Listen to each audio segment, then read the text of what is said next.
the greatest survival story in human history. It began on October 13, 1972, high above the icy peaks of the Andes Mountains. A chartered Fairchild FH-227D aircraft carried 45 people, a Uruguayan rugby team called the Old Christians Club, along with their friends and family, on their way to Chile for a friendly match. None of them knew that within hours, they would become part of one of the most unbelievable survival stories in human history. A story so shocking that even decades later, psychologists, psychiatrists, and historians still struggle to comprehend how they endured what they did. As the plane crossed the Andes, the weather began to change rapidly. Thick clouds swallowed the aircraft, and turbulence shook it violently. The pilot miscalculated their position due to poor visibility and old instruments. At 3:34 p.m., the aircraft slammed into a mountain ridge. The tail ripped off instantly, and the fuselage skidded down the snowy slope like a bullet, finally coming to rest in a desolate glacier valley at 12,000 feet above sea level. Of the 45 passengers, 33 survived the initial crash, but many were badly injured, and they were stranded in one of the harshest environments on Earth: snow, ice, freezing winds, and no vegetation. They had no shelter, no proper clothing, and no food except for a few chocolate bars and bottles of wine. For the first 24 hours, they thought rescue was imminent. They saw airplanes flying overhead and waited for help. But the Andes are vast and white. Their small white fuselage was almost invisible against the snow. Days passed. The food ran out. Temperatures dropped below -30 degrees Celsius at night. Then, on the 10th day, they heard the devastating news. The search had been called off. The world believed they were dead. That night, silence fell over the frozen valley.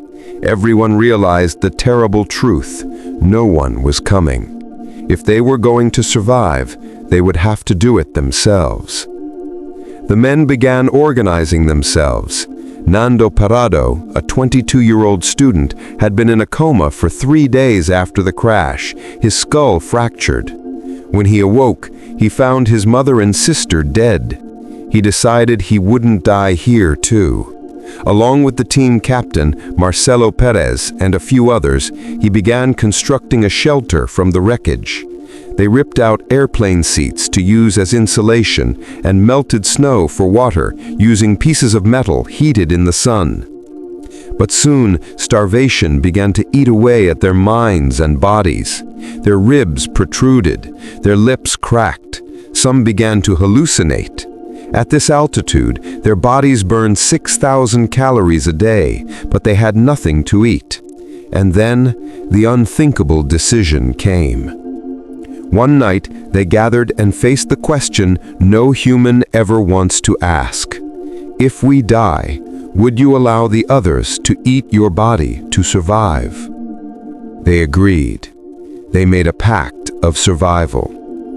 It was a horrifying, sacred moment. These were friends, teammates, brothers.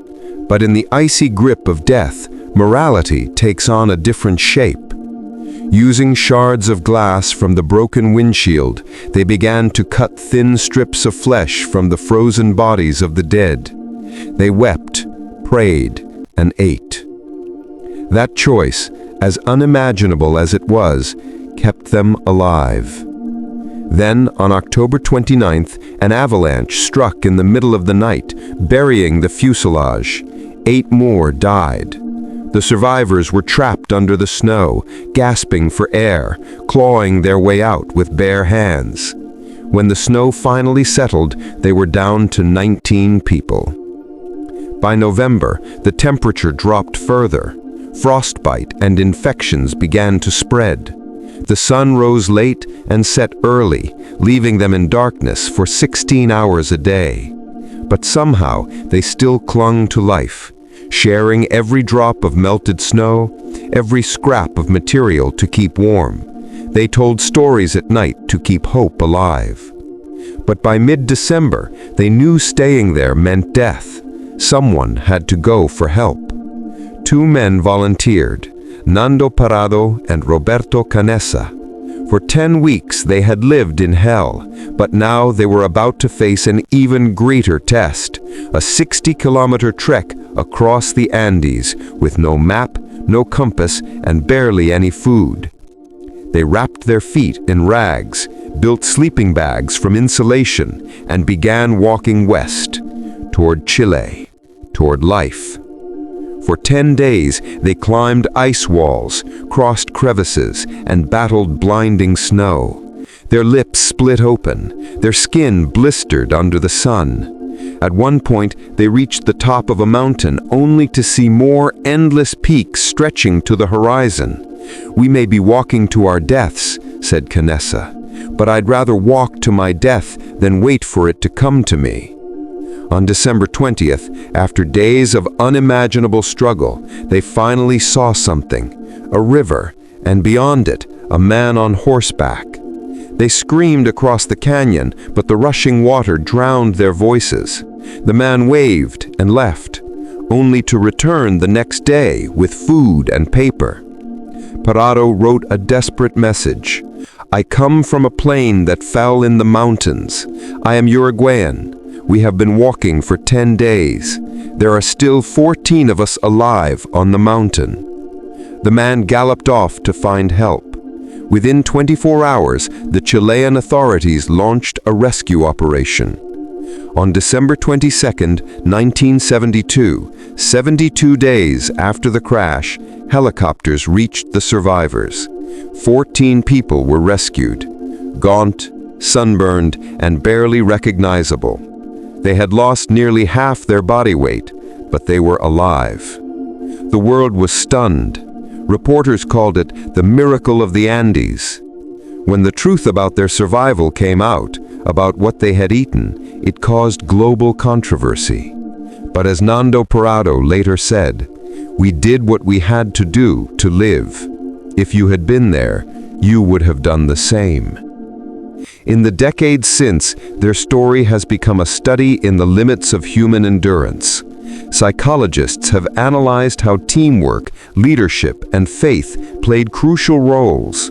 Physiologists have studied how their bodies adapted to extreme cold and starvation, and historians still rank it as one of the greatest survival stories ever recorded. Nando Parado went on to become a motivational speaker and businessman. Roberto Canessa became a pediatric cardiologist. Both men still speak of those 72 days as both a curse and a gift, a brutal reminder of how fragile life is and how powerful the will to live can be. Even now, more than 50 years later, the crash site remains frozen in the Andes, a silent memorial surrounded by white peaks and eternal snow. Occasionally, climbers visit the site, leaving flowers, photos, and small tokens of remembrance. And when the wind blows across that lonely glacier, some say it still whispers the names of those who never came home, and the voices of those who refused to die. Because sometimes, survival isn't just about the body, it's about the unbreakable fire of the human spirit. The same fire that kept 14 men alive at the edge of the world. Thanks for watching this video.